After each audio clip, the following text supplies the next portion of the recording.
more thing before I wrap up, because I do want to get to these meetings, and I will see you all at the EO signing later this afternoon. I would just say that you brought to mind California and North Carolina, who continue to be on our hearts, and the president and this administration are committed to ensuring that these individuals get the funding that they need.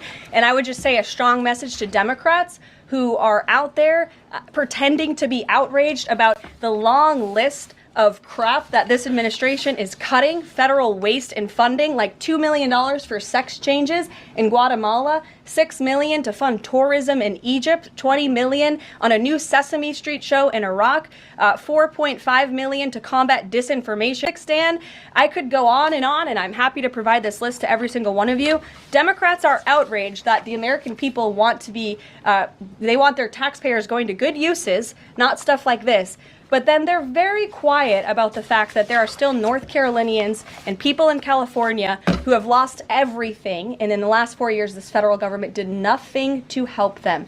This president will continue to put Americans first, and I think the successes of this week so far speak to that, and it's only Wednesday. Garrett, great to see you here today. Thank you. On Gaza, the president has spent basically his entire public career criticizing foreign entanglements, nation building, sending American troops to fight abroad, particularly in the Middle East. This plan seems like it could ultimately involve all of those things. Can you explain this reversal and how building and owning Gaza squares with America First foreign policy? I would reject the premise of your question that this forces the United States to be entangled in conflicts abroad. The president has not committed to putting boots on the ground in Gaza. He has also said that the United States is not going to pay for the rebuilding of Gaza. His administration is going to work with our partners in the region to reconstruct this region. And let me just take a step back here, because this is an out-of-the-box idea. That's who President Trump is. That's why the American people elected him. And his goal is lasting peace in the Middle East for all people in the region.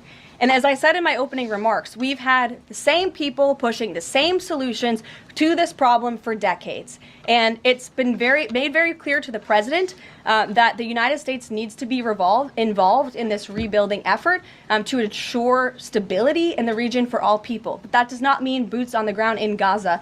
It does not mean American taxpayers will be funding this effort. It means Donald Trump, who is the best deal maker on the planet, is going to strike a deal with our partners in the region. Because he did not rule out American troops in Gaza last night. Are you doing that now? I am saying that the president has not committed to that just yet. He has not made that commitment, and you know that. And on the